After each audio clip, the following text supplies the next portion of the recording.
This one into the night, deep into right, way out of here. Swung on, hit it, crossed, and the Phillies are going to lead it. Harper, the swing of his life. The 0-2 pitch, swing and a miss, struck him out. The Phillies are absolutely destroying the Mets. From WHYY, it is Hittin season. Hey there, podcast pals. I'm John Stolnis from The Good Fight. You can follow me on X and Blue Sky at John Stolnis. Coming up, we are 3 games into this 4-game series between the Phillies and the Mets. This all-important series where the Mets came in trailing by 7 games, but we're saying to themselves, man, if we can sweep this series like we swept this series in Citi Field, we are right back in the division race. 3 nights later, after being outscored 21-6 through the first 3 games of the series, including 20-6 in the middle 2 games of this series, the Phillies have won the first 3 games of this series. They've won the series and now hold a 10-game lead in the National League East with the magic number now down to 7. So we're going to talk about these games that took place here on Wednesday night and Tuesday night. What a turnaround. What the heck happened between 2 weeks ago at Citi Field and what we're seeing here at Citizens Bank Park?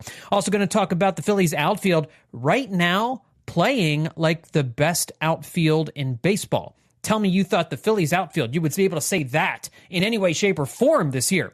Kyle Schwarber hits number 50. We'll break down the numbers of Kyle Schwarber's 50th home run. Does he have a chance to catch Ryan Howard? Does he have a chance at 60? We'll break it all down. And then we'll get some other Phillies nuggets from this series against the Mets and wonder, are the Mets even going to make the playoffs? We'll dive into the wild card race. Some games going on as I'm recording this, but the Mets are in actual danger now of missing the postseason entirely, and a lot of it will come down to this series in Philadelphia and the way that they're playing. It's not looking good. Also, we have the Phillies Arizona Fall League participants were announced on Wednesday. I will let you know who, and we'll have a couple of stats of the week for you here on this edition of Hittin Season. So lots of good stuff to get to here as we get ramped up. Phillies fans are excited. This baseball team playing its best baseball of this. Can we bottle this, please? Can we please bottle this version of the Phillies for October?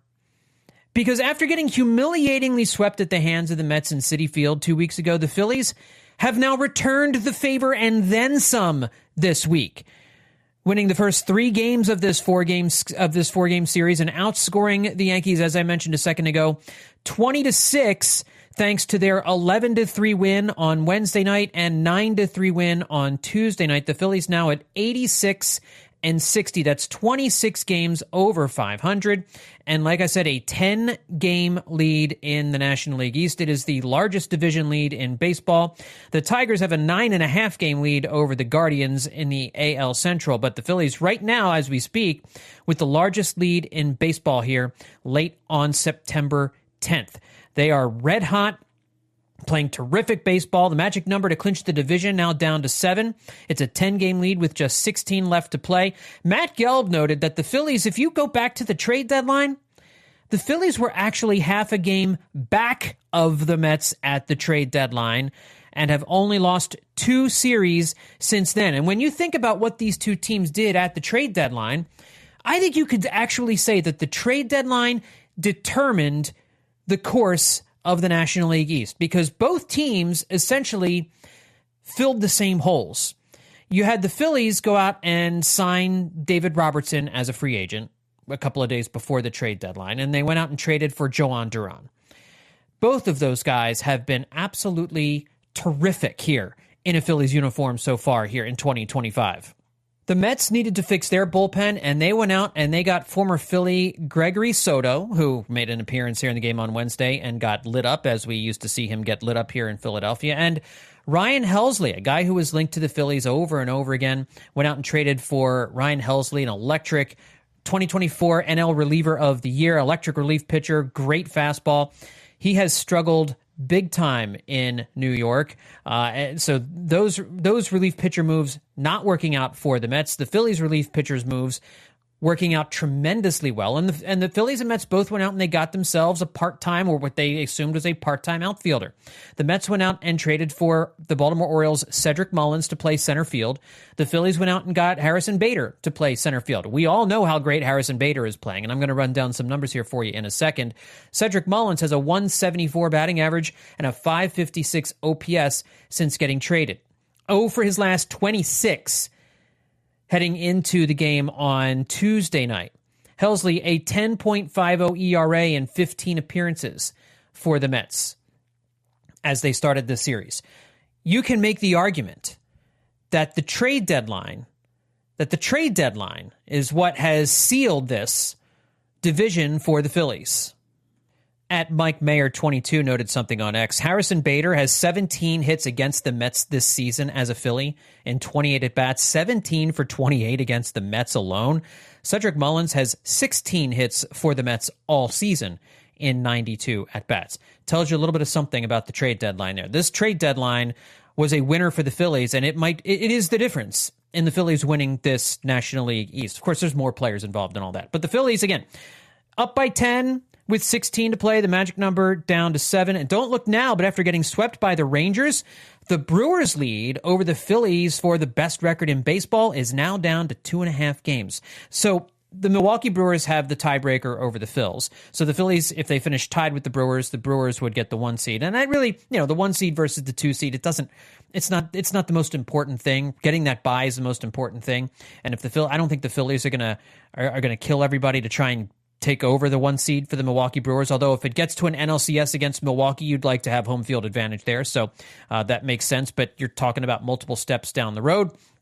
You just want to see this Phillies team play well. You just don't want to see them take their foot off the gas here during the course of the regular season. So if the motivation is to go after Milwaukee, because I think the Milwaukee Magic is over.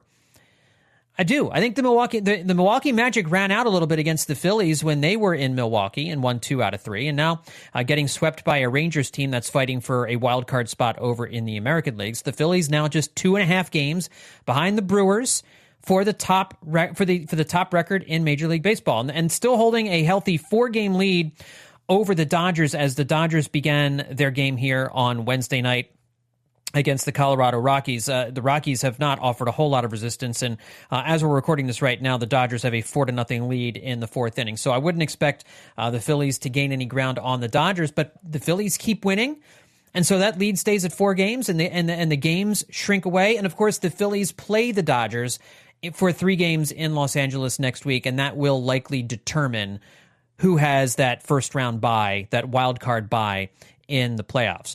The Phillies continue to win series at home. They've taken the first 3 games of this 4-game series, so they've clinched the series victory. They're going for the sweep on Thursday night. After winning this series against the Mets, they've won 12 of their last 13 series at home. The Phillies are 29-11 over that span, and the Phillies now have the best home record in baseball at 48-23. So what the heck happened here? Talk about a turnaround from 2 weeks ago. When the Phillies were in New York in Citi Field, they couldn't hit a lick. Now, this is before we saw Rob Thompson start to shuffle the outfield around. But Mets hitters were lighting up every single pitcher the Phillies had. The Phillies were outscored 25-8 in their 3-game sweep, and the first game and the third game of the series were not competitive. Mets hitters were just destroying everything the Phillies threw at them. It didn't matter who it was. It didn't matter if it was Christopher Sanchez or Aaron Nola or Ranger Suarez. They just beat them to a pulp. I remember when we talked about the show, how comfortable the Mets were in the box. It seemed like they knew what was coming. Jason Stark talked about that it looked like the Mets had something on the Phillies pitchers. In this series, a complete 180. And an unbelievable turnaround. What happened? Well, I think you have to give Rob Thompson some major credit here. There's a lot of you out there who don't want to give Rob Thompson any credit for anything. This guy, the Phillies manager, has them 10 games up on the Mets for the NL East here on September 10th. All right? You can disagree with some things Rob Thomson does. I mean, I question the decision and I'm all for Nick Castellanos sitting down against right-handers right now. I'm all for this Max Kepler, Nick Castellanos platoon, but it is interesting. After two really good games on Monday and Tuesday, Castellanos was on the bench. You could have made an argument that Rob Thomson should have adjusted. Castellanos is swinging a really hot bat right now. Maybe they should have kept him in the lineup. But maybe Rob Thomson knows something that we don't know. Maybe he figuring out that a Max Kepler, Nick Castellanos platoon in right field, a position that Max Kepler is a little bit more comfortable playing. So maybe he's feeling a little bit more comfortable at the plate now as well. Both guys being utilized for their natural platoon splits, and both guys are playing tremendous baseball. And they must have done something with the pitching staff. I mean, so give Caleb Cottom his flowers as well. Rob Thomson gets his due.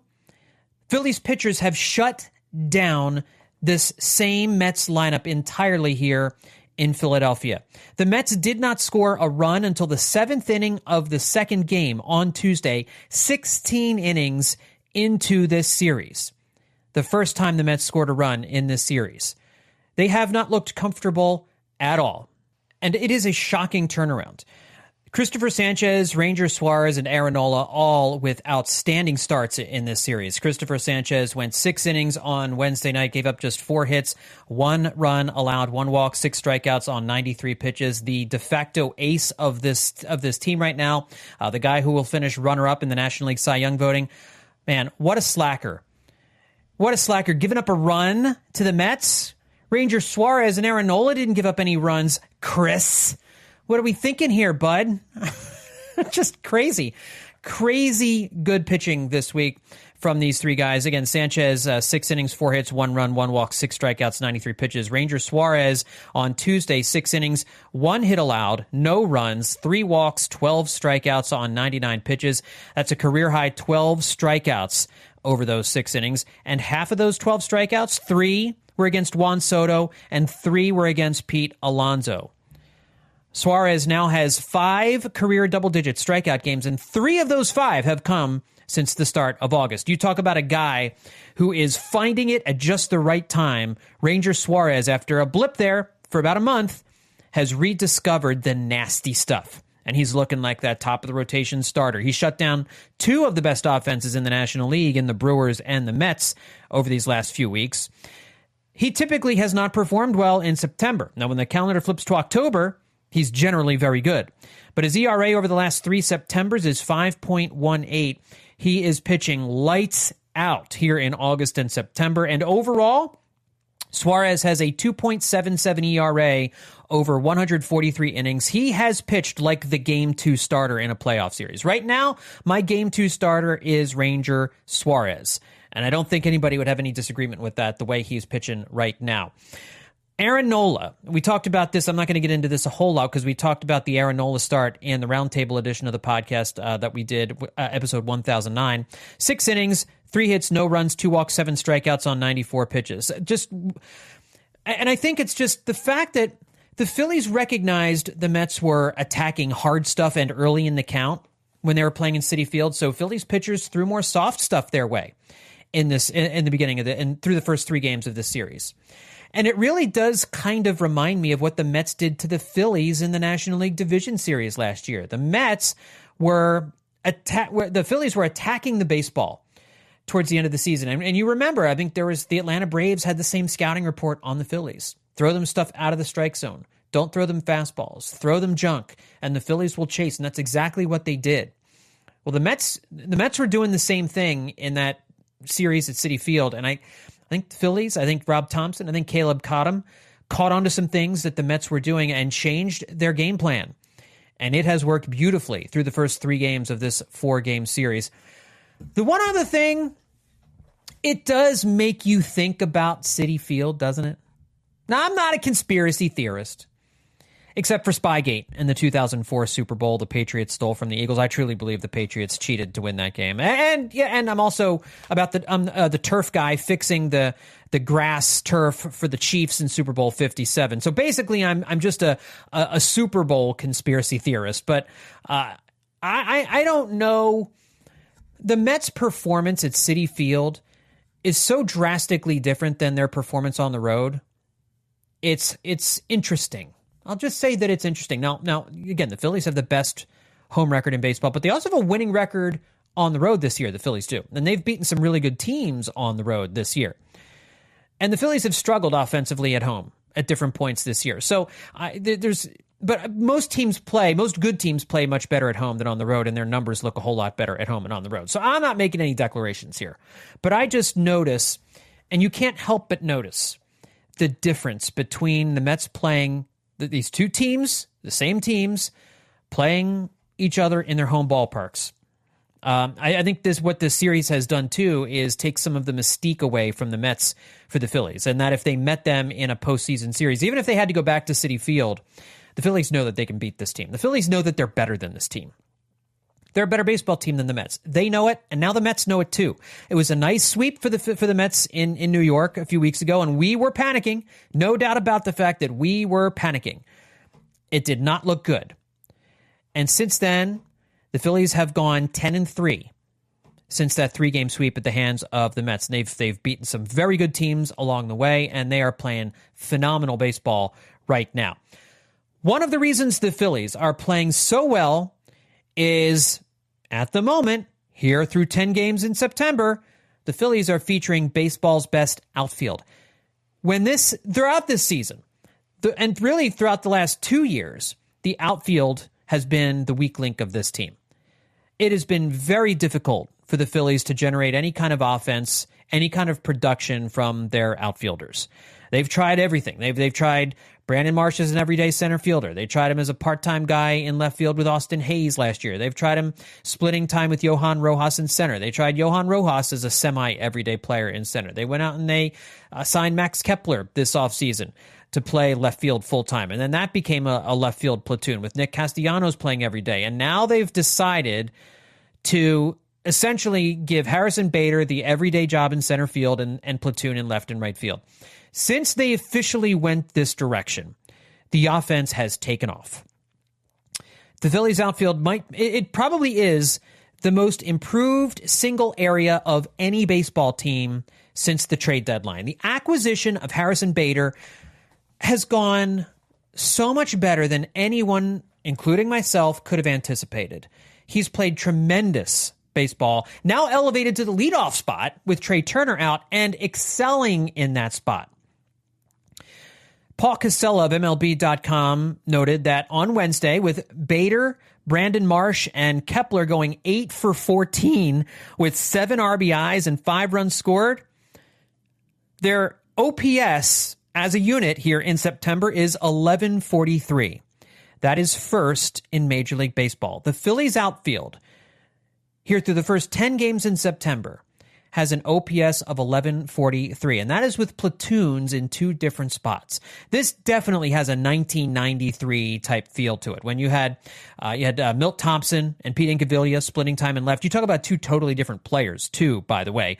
Pete Incaviglia, the right-handed, slow-moving masher out there, and then Milt Thompson, the contact-first, speedy defense-first guy, were splitting time in left field. And then in right field, you had Wes Chamberlain, who was kind of a dynamic, gap-to-gap power guy with a lot of speed, a lot of athleticism as your right-handed part of a platoon, and Jim Eisenreich was just the super steady, high batting average, line drive everywhere, solid defense type guy. Those platoons worked to perfection. And since the trade deadline, since Harrison Bader's arrival, Phillies outfielders have an 825 OPS. That's 6th in baseball. Now, that was when they were still not playing Harrison Bader every day. Thompson was still figuring all of these different kinds of things out for most of the month of August. Here in September, they have really hit their stride. Everybody knows their role. Before the deadline, the Phillies outfield OPS was 677. That ranked 26th in Major League Baseball. So they went from 26th before Harrison Bader's arrival to 825 since Harrison Bader got here, which is 6th in baseball, to 1143 here in the month of September as he's gotten red hot and is playing center field every day. It's benefiting everyone. And some of the individual performances here are just hard to believe. Are we going to call Wednesday night the Max Kepler game, guys? I think we might have to call Wednesday night the Max Kepler game. 3 for 4 with 5 RBIs in this one for Kepler. He hit a late icing, cherry on top, icing on the cake home run. He had two run scoring hits off of left-handed relievers in this game. All right, it's time for me to give Max Kepler his due. This is a guy I wanted off the team at the trade deadline. I wanted the Phillies to designate him for assignment. I wasn't wrong based off of the performance that he had given this year. It was substandard. He was among the worst outfielders in baseball, and I thought the smart move would be to, yes, trade for Harrison Bader, and then, I just trade for an outfielder that turned out to be Harrison Bader, and elevate Justin Crawford, and say goodbye to Max Kepler. Rob Thompson and Dave Dombrowski, in their wisdom, saw fit to keep Max Kepler. Maybe because they didn't think Justin Crawford was ready and saw no better option. But then Rob Thompson started to realize that Nick Castellanos was not an everyday player anymore and decided, listen, we're going to move Kepler over to right field. We're going to have him go back to his normal spot, and they're going to split time. And at that point, and Max Kepler mentioned this after the game, knowing that he wasn't going to be DFA'd at the trade deadline, said he started to feel a little bit more secure, a little bit more relaxed. And now you are seeing this guy, who now has 16 home runs on the season, impacting games, seemingly on a nightly basis. Seemingly every time he plays now, Max Kepler is doing something positive, something we haven't seen throughout most of the season, doing it just in time. So I have to give Rob Thompson credit. I have to give the Phillies front office credit. I have to give a ton of credit to Max Kepler for sticking it out, for staying the course, for showing some intestinal fortitude in the face of people like me calling for him to be designated for assignment, for the Phillies to move on. He is coming through for the Phillies in a big way here at the most important time of the season. And he is rewarding Rob Thompson and Dave Dombrowski's faith in keeping him on the team by doing the kinds of things that he did on Wednesday night. So I will say I was wrong about Max Kepler being DFA'd. I didn't see this coming. I didn't see him doing this. I didn't see him being this productive. It just felt like a lost season. It felt like a lost cause. But they play 6 months for a reason.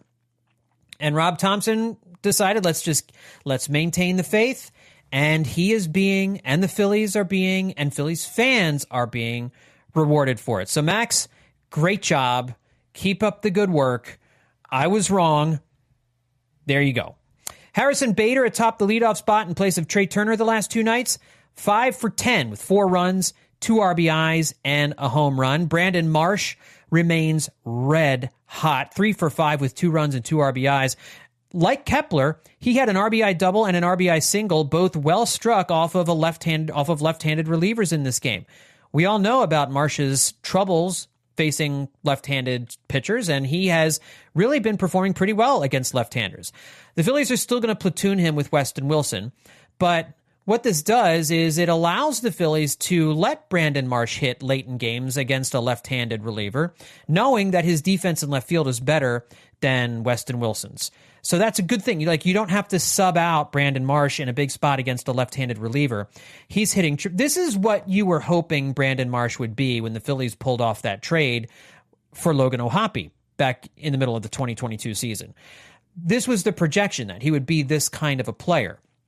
Somebody who can get extra base hits, who's athletic. Now, we thought it would be as a center fielder. We're finding out Brandon Marsh, his true defensive value lies in left field. That's where he's most comfortable. That's where he plays the best.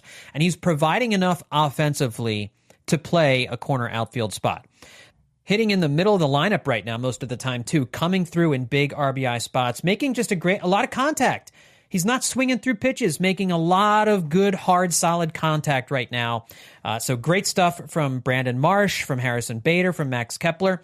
And hey, let's give some credit to Nick Castellanos. He undoubtedly wants to play more, but in the first 2 games of this series, he's been productive as a part-time player, and really that is his role right now. He should be a part-time player who will play against left-handers and produce against left-handers when called upon. He knocked in the only run in Monday's 1-0 win against a right-hander, and then hitting a first-inning 2-run double off of Sean Manaea on Tuesday night to give the Phillies a quick 2-0 lead in the first inning. Man, first-inning runs they're like like a cheat code for this team.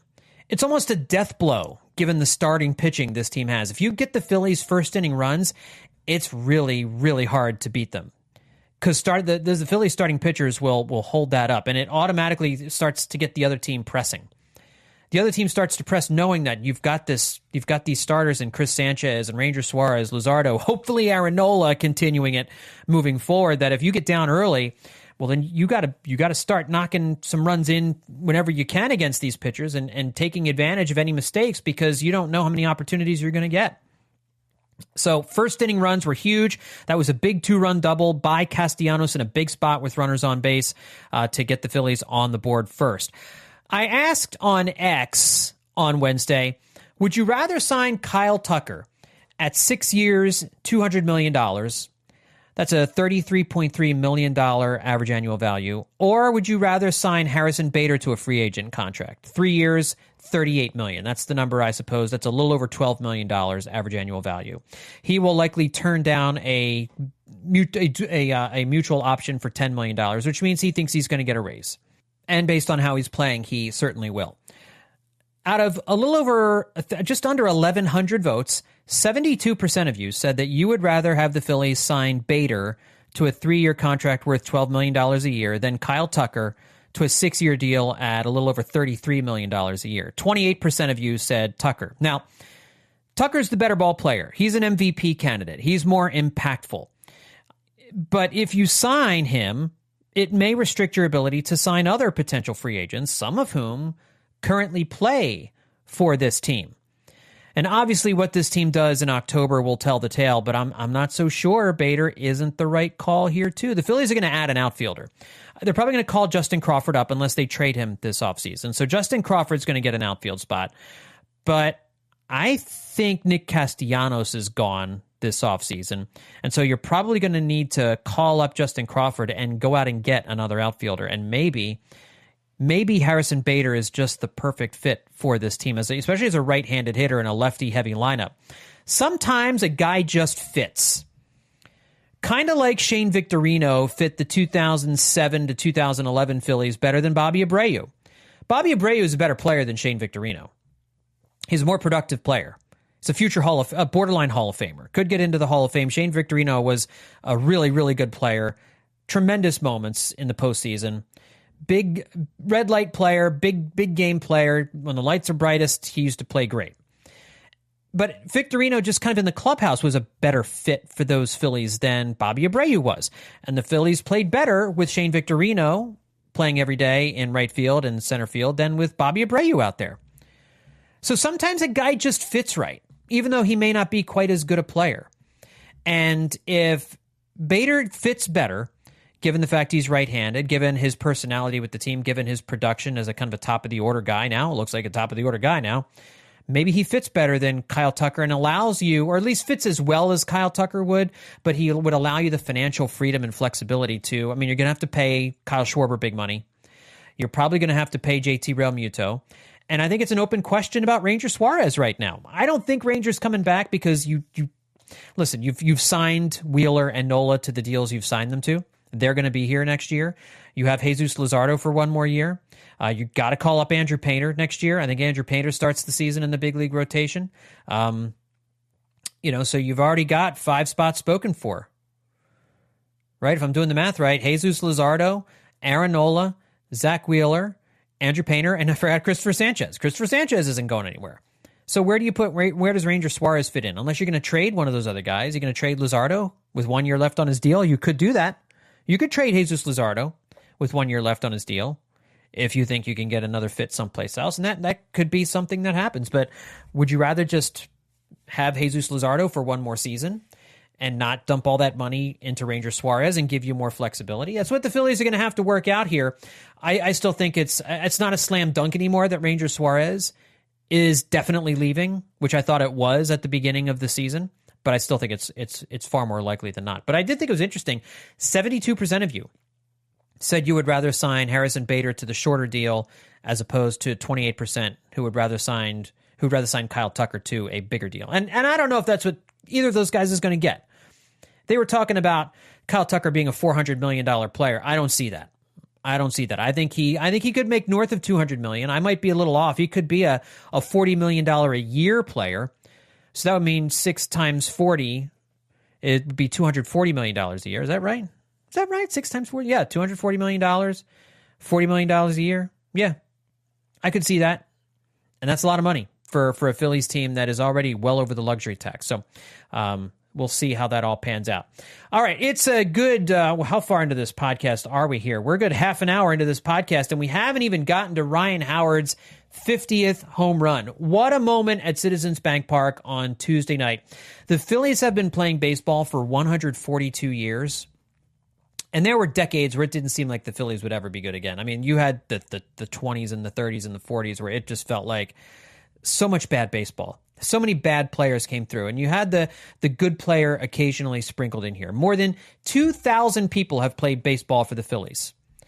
Before last night, only one of them, Ryan Howard, had ever slugged 50 home runs in a season. On Tuesday night, Kyle Schwarber became number 2. Over 150 years of baseball, just 34 players have slugged 50 home runs in a season. He leads the league. He leads the National League with 50 home runs. He leads the majors with 123 RBIs. Kyle Schwarber is having the single greatest walk year in franchise history, and hopefully the Phillies will be the ones giving him a raise this offseason. But Kyle Schwarber what a way to get to 50 home runs in this series. Getting that big 3-run home run over Monty's angle in dead center field, helping take a 4-1 lead and pushing it to 7-1, and essentially icing the game on Tuesday night. Think about the season Kyle Schwarber has had here in 2025. This is the season of Schwarber. The All-Star swing-off, where 3 home runs to win All-Star Game MVP. How electric that was. He's got 2 grand slams at Citizens Bank Park, both of them just after the All-Star game.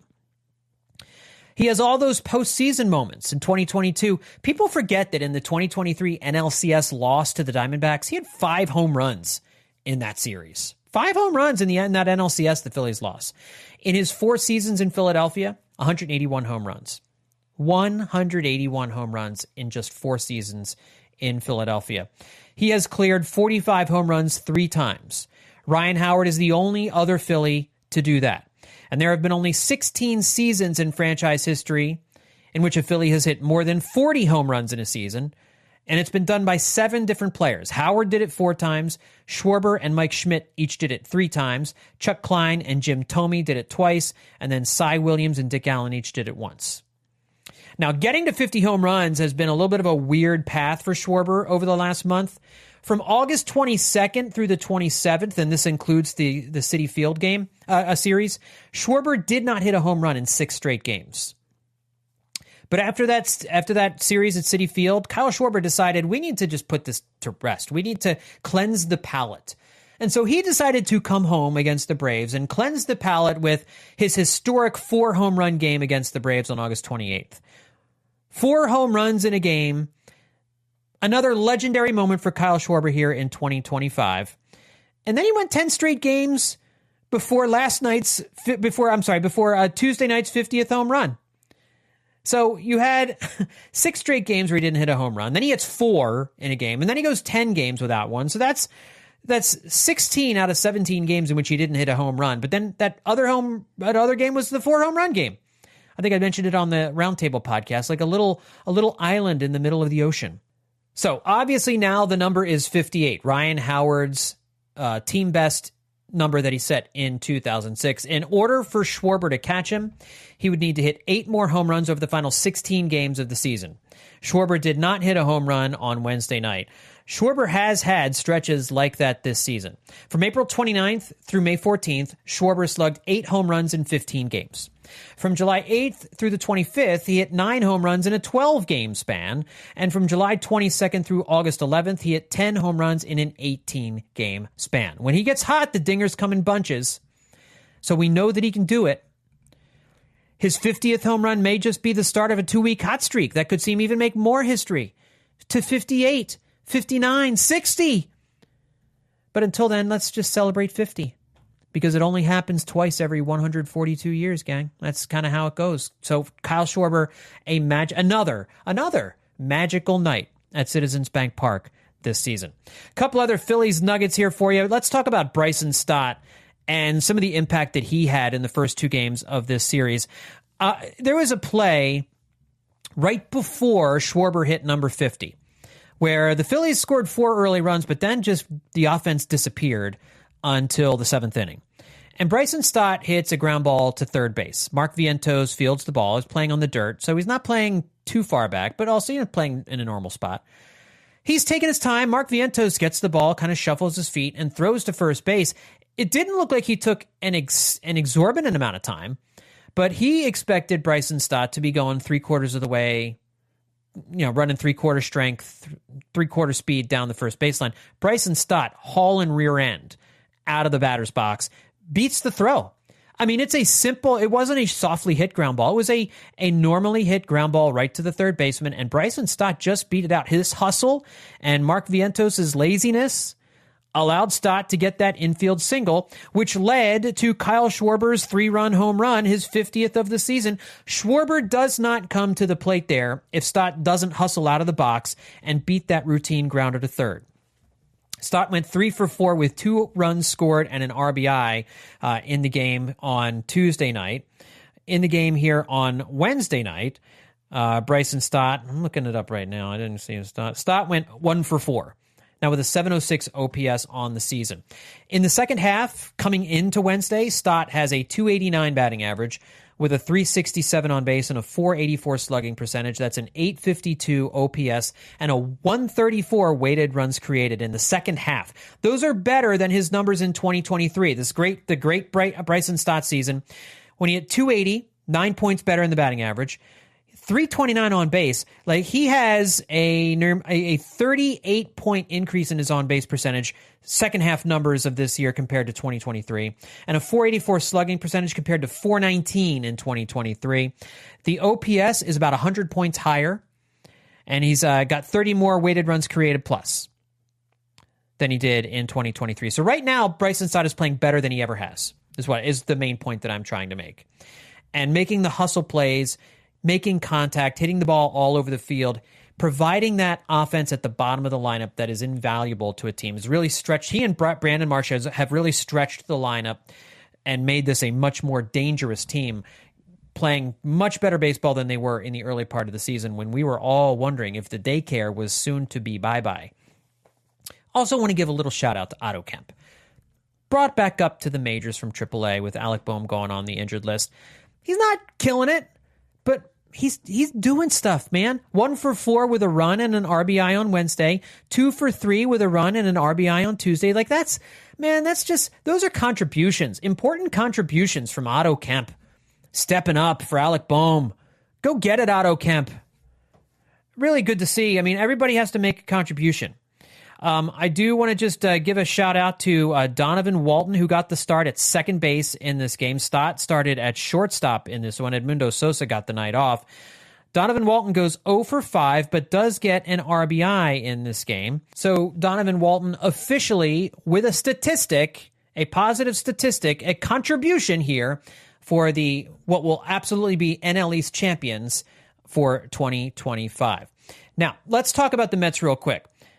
Are the Mets even going to make the playoffs at this point? I can't even believe we're asking this question after the way they played the Phillies at Citi Field a couple of weeks ago. But Cincinnati came back to beat the Padres here on Wednesday night. They have moved to within 2 games of the Mets for that final wild card spot. The Mets at 76 and 70 hold the final wild card spot. They are 2 games up on the Reds and 2 games up on the San Francisco Giants, 3.5 up on the Diamondbacks, and 4 games up on the Cardinals. This is suddenly a race again. The Mets had pulled ahead after that Citi Field sweep of the Phillies, and it looked like they had gotten a stranglehold because the Reds had gone into a little bit of a tailspin. But now all of a sudden, the Mets have lost 5 in a row. The Reds are 6-4 in their last 10. The Giants are 7-3 in their last 10. Again, the Reds coming off with a really nice come from behind victory here in this on Wednesday against the Padres. The Diamondbacks beat the Giants 5-3, so those 2 teams again kind of battling it out, but that was helpful to the Mets. But here you have a Mets team that is absolutely just appears to be cratering. The fan base is apoplectic. The writers are apoplectic. Nobody is happy with the New York Mets right now. We are watching them fall apart in front of our very eyes. I'm going to make the prediction right now. Watching this Mets team in Philadelphia, they are not going to make the playoffs. They are going to fall out of the wild card race. I believe it will be the Giants catching them for this final wild card spot, which is also not good news for Phillies fans because we really struggle in San Francisco. So I would not want to go to San Francisco to play any playoff games, especially if the Phillies are the 2 seed and they play the winner of the 3 and the 6 seed and the Giants end up on the winning side of that. That's not something I would want to see. But you deal with that when you get there. Right now, the Mets, I think the momentum is heading in the total opposite direction. The Giants are on the way up. The Mets are on the way down. Heck, even the Reds are looking a little bit spunky right now. And again, you do have the Diamondbacks and you do have the Cardinals kind of on the periphery there. But I think it's a 3-team race right now. And I don't know that the Mets are going to be able... I don't think they have the pitching to hold them off. The offense has kind of disappeared here in Philadelphia over these last 3 games. The book may be out on the Mets a little bit here. Maybe the Mets are just in a little bit of a slump. Maybe they were red hot, and maybe now they've just hit a slump. But my prediction is I predict the Mets will not make the playoffs. All right, last thing before we get out of here, the Phillies have, is it 8 players who's going to the Arizona Fall League? 1, 2, 3, 4, 5, 6, 7, 8 players going to the Arizona Fall League. I suggest you check out PhilliesBaseballFan.com. They did a great write-up of all the players who are going to the Arizona Fall League, but a couple big names here. Shortstop Aiden Miller, who is absolutely destroying the baseball here in the second half of the season, will be playing in the Arizona Fall League. I think this could put him on a fast track to the majors next year in some capacity because we saw this with Otto Kemp and how he opened some eyes last year in the Arizona Fall League. Now, Aiden Miller's already opening eyes, but I think it's interesting that after a full season, they want to kind of keep him moving. They want to keep him going. They want to keep this momentum going that he has here in the second half of the season. Just 21 years old. It'll be good competition for him in Arizona. Outfielder Dante Nori, the Phillies' 2024 first-round pick, who's had a very good season. He was just promoted to Reading from High A Jersey Shore back on September 8th, so he's only had one or 2 games under his belt here for Reading, but in 121 games so far this year, had a 263, 364, 373 slash line, so not a lot of power just yet, but the power's been coming over the last few weeks. 561 plate appearances, 18 doubles, 11 triples, 4 home runs for him, 51 stolen bases. Again, this is just his first full season of pro baseball, so he's going to go to the Arizona Fall League. And then you have infielder Carson DeMartini, the team's 2024 fourth-round pick out of Virginia Tech. He was promoted to Reading on June 9th. Not a great season for him. Good on-base percentage of .340, 707 OPS, some decent numbers overall, but he's going to get a look in the Arizona Fall League. And then you have some pitchers here. Right-hander Iverson Castellano, the Paul Owens Award winner last year. He was selected in the Rule 5 draft by the Twins, spent part of 2025 big league spring training with them before coming back to the Phillies. He's back in the bullpen with Reading after being a starter in 2024. Missed a bunch of the season on the injured list, and that's the thing with some of these pitchers. They were all on the injured list for different parts of the season. But he's going to go to the Arizona Fall League. Right-hander Jack Dallas, an undrafted free agent from Lamar University. He's currently on the injured list with AA Reading, but they want to get more of a look with him. Had a 3.54 ERA in 48 1/3 innings with Reading this year. Kind of a 2-inning guy, multi-inning reliever. Right-handed Daniel Harper, the team's 2022 17th round pick out of the University of Kentucky. He had a couple of IL stints this summer with shoulder discomfort, so they want to get him some more work. Right-hander Tommy McCollum, an undrafted free agent from Wingate University, was with Jersey Shore, promoted to Reading on May 1st. A 2.94 ERA with 12 saves and 57 strikeouts and 14 walks. I kind of like those numbers from Tommy McCollum. They want to see what he can do. And then right-hander Jaden Astanista. Was signed back in November of 2019, was promoted to Reading in July. He has got a pretty good fastball, but he also has a high walk rate, ERA 5.14. They want to see what he looks like a little bit too. Final minor league thing, Andrew Painter, a very good start for Lehigh Valley on Wednesday. Finally, a start that everyone can kind of get a little bit excited about. 5 innings for Andrew Painter, 3 hits allowed, no runs, no walks, 6 strikeouts in an Iron Pigs win. So that is more like it, Andrew Painter. If he can finish up his last couple of starts strong, some good feelings going into 2025. All right, let's get to our stat of the week. And just a couple of stats to throw at you here. Paul Casella with a weird one. Otto Kemp hit a home run. I forgot to mention the hit that he got on Tuesday was a home run. Homered on his birthday. Actually, 9/9/99 was his birthday. And Otto Kemp is the first Philly to homer on his birthday in a home game since Charlie Hayes did it in 1991. Paul Casella notes that each of the last 8 Phillies to homer on their birthday did them on the road. And then our own stat guru Schmickman tweeted out that the Phillies with a 10-game lead now in the National League East here on September 10th.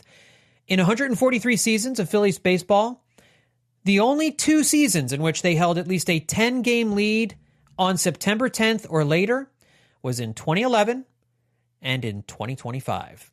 We could be looking at a historic finish for this team, given how they are playing right now. Again, can we please just bottle this version of the Phillies for October? That's going to do it for this edition of Hittin' Season.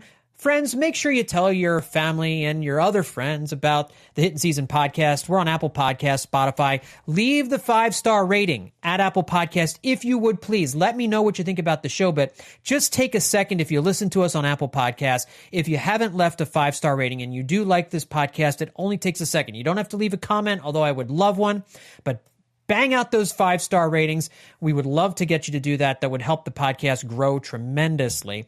You can also subscribe to our WHYY YouTube channel, which is where you will find all of the roundtable editions of the podcast. So please do that. Subscribe to the WHYY YouTube page. This episode of the podcast can be found on our Hittin' Season YouTube page, so subscribe to that one too. Go to YouTube, in the search window, just type in Hittin' Season, and that's where you will find us. You'll find this podcast there. But again, Apple Podcasts, Spotify, Overcast, YouTube, we're everywhere. So wherever you listen to podcasts, all you got to do is do a search for Phillies, and Hittin' Season is going to be one of the first options that you get. And tell your friends and family members about the Hittin' Season podcast. Thanks, guys, for tuning in. We'll talk to you next time right here on Hittin' Season.